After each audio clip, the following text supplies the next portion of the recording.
Allah Subhanahu wa taala berfirman, berbekallah kalian, yang ditujukan pada orang-orang yang beriman. Sesungguhnya sebaik-baiknya bekal kalian adalah takwa. Maka bertakwalah kepadaku, wahai orang-orang yang punya akal. Subhanallah, ayat ini Allah tidak memanggil ya ayyuhalladzina amanu, tidak memanggil ya ayyuhan nas, tapi yang dipanggil langsung ya ulil albab.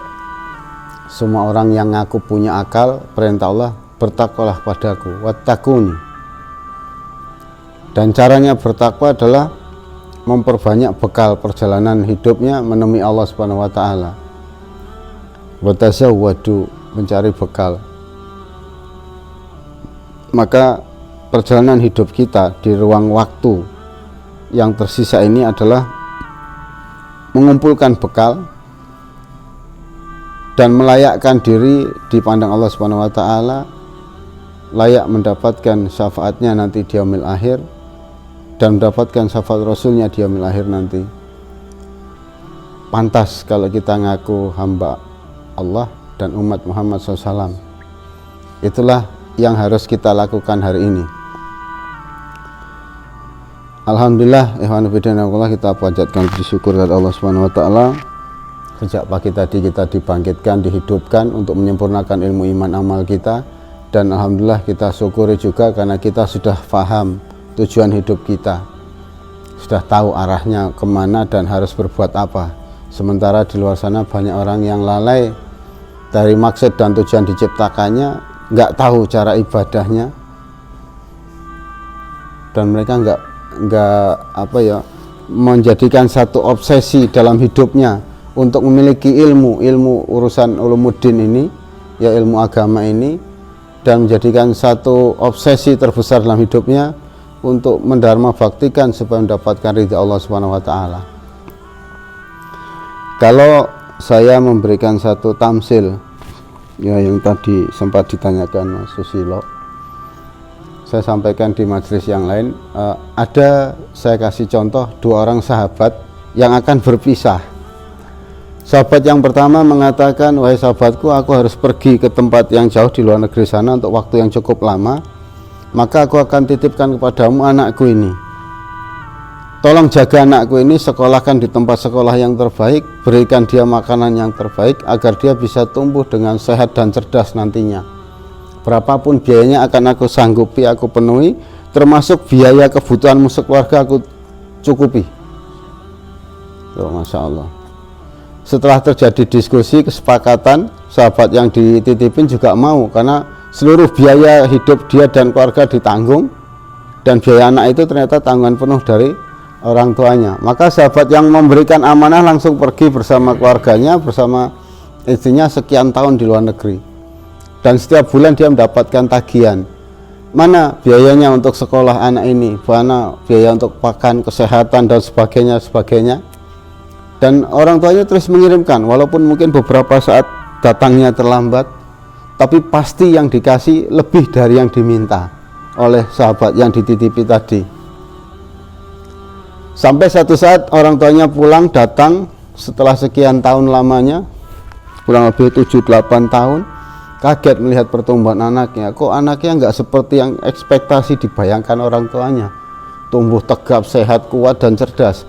Ternyata anaknya tumbuh kurus, sakit-sakitan, dan otaknya nggak cerdas. Ketika ditanya orang tuanya, sesungguhnya apa yang terjadi pada dirimu, nak? Sahabat bapak ini tidak nyekolahkan saya. Jadi saya dipekerjakan justru untuk memenuhi kebutuhan dia. Saya nggak sekolah, saya disuruh kerja, makan pun hanya makan sisa-sisa apa yang dia punya, sehingga saya nggak sehat lahir dan batin, Pak. Dan ketika saya kangen ingin kontak bapak, orang tua saya dihalang-halangi, tidak diberikan kuota. Jadi saya nggak bisa kontak bapak sekian lama, bukan apa-apa, bukan saya marah dan sebagainya.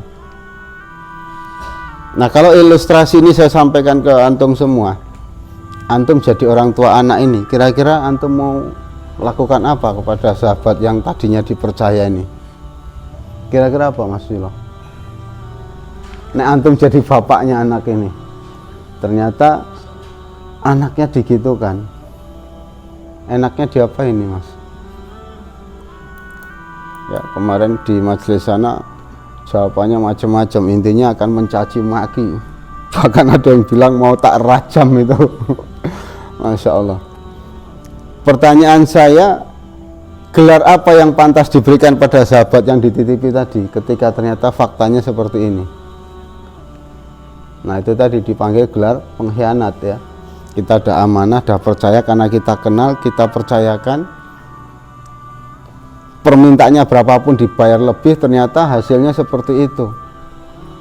Sadar nggak kalau pertanyaan saya yang kedua, andaikan antum ternyata bukan orang tuanya tapi antum yang dititipi, akan melakukan hal seperti itu enggak?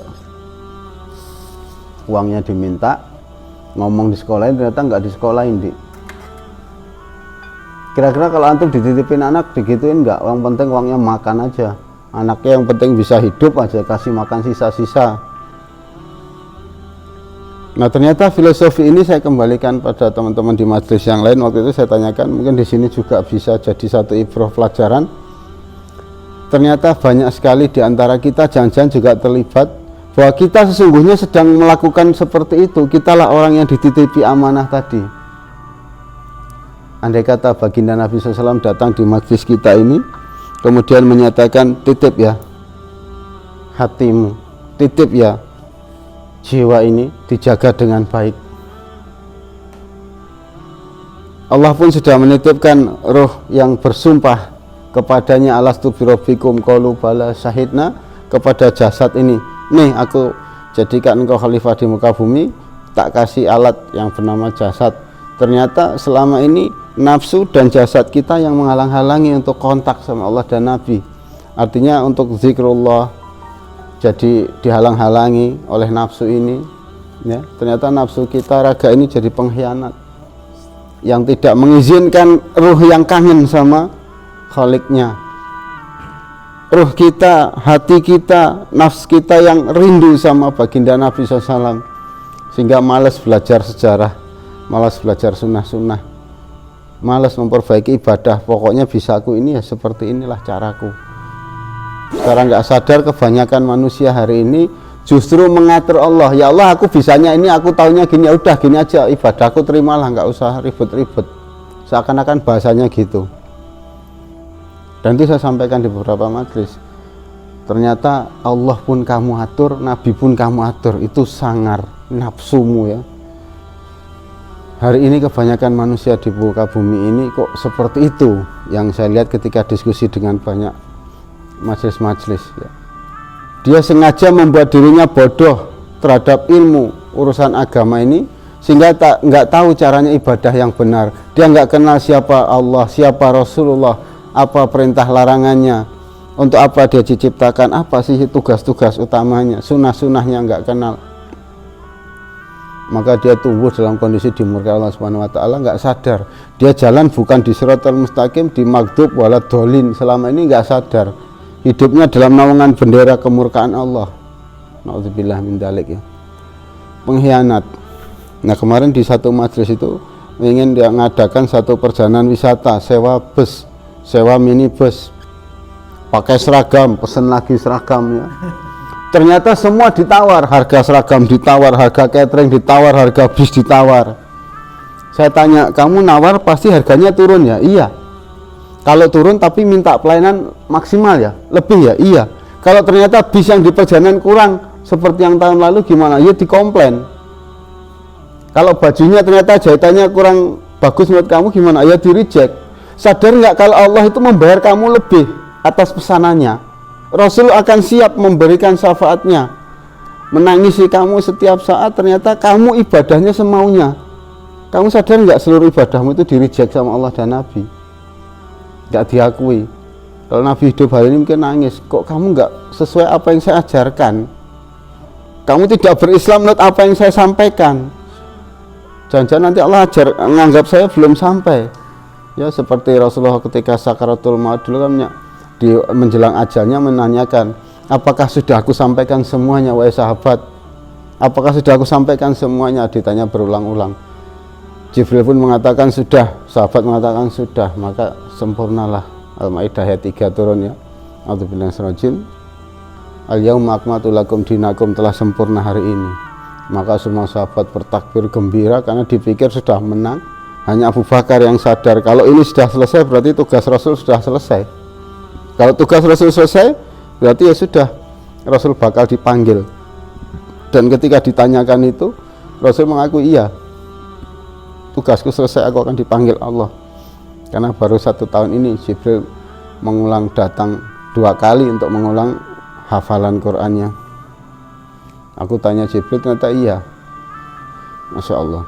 Ikhwanuddin rahimakumullah. Maka di momen yang sebelum ini kita membahas untuk bisa membawakan dakwah ini, mendohirkan dakwah Islam ini di tengah masyarakat di kondisi zaman fitnah seperti ini. Syarat yang pertama kemarin kita kaji di surat Al-Isra itu 78 sampai 81, kita harus memiliki kemenangan spiritual dalam diri kita dulu. Kekuatan, keyakinan, keimanan pada Allah Subhanahu wa taala harus dimaksimalkan. Ya, kalau pesan senior-senior kita itu sesempurna-sempurna takwa dan sebesar-besar tawakal Allah Subhanahu wa taala. Jadi kuatkan takwa dan tawakalnya luar biasa. Total kebergantungan sama Allah itu luar biasa. Sadari seluruh ikhtiar kita itu nggak akan ada apa-apanya kecuali atas pertolongan Allah bisa sampai menuju pada titik tertentu yang kita targetkan. We are nothing, Allah is everything. La haula wala quwata illa billah, itu harus jadi ruh kita. Bahwasanya setiap aktivitas kita benar-benar total bergantung sama Allah, sehingga Allah akan mencurahkan rahmat karunia-Nya, pertolongannya kepada dakwah yang kita emban ini. Ya, semoga dibukakan pintu-pintu jalan. Syarat pertama harus menjadi satu kemenangan spiritual dalam hati kita dulu. Bagaimana kita kalau nggak menang akan memenangkan di dunia luar kita. Terhadap diri kita aja kita belum selesai gitu ya. Makanya kekuatan spiritual itu harus kita perkuat dengan mencintai sunnah-sunnah nabinya, memperbanyak ibadah itu untuk memperkuat ruhiyah kita.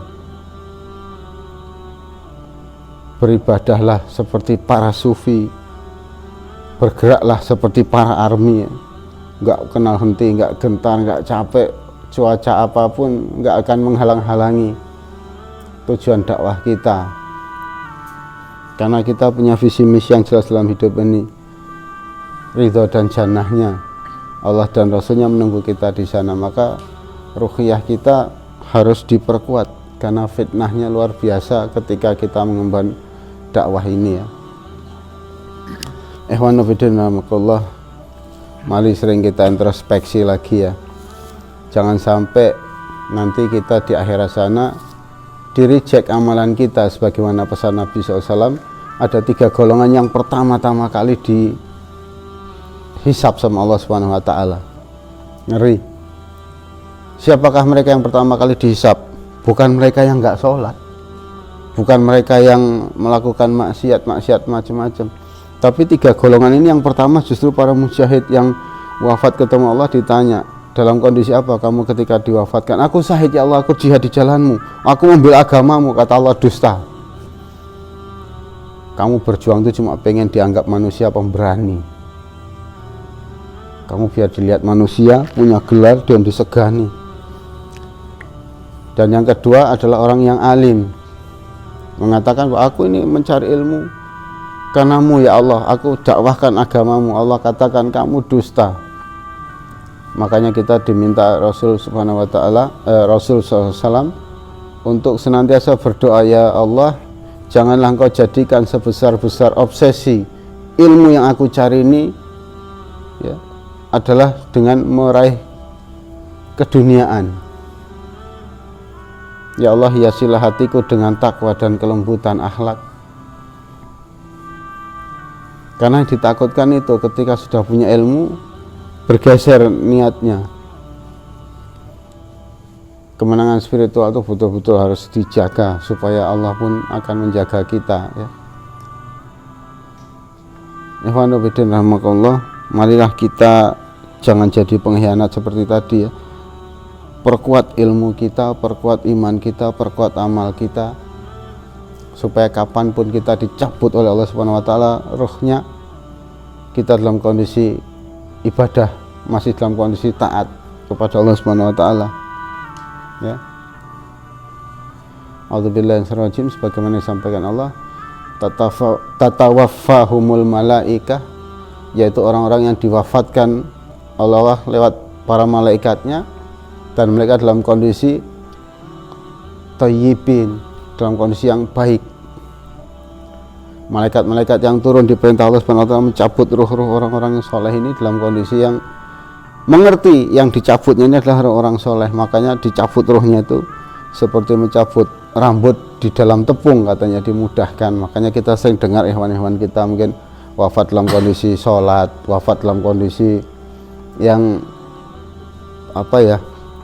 luar biasa ya, husnul khotimahnya.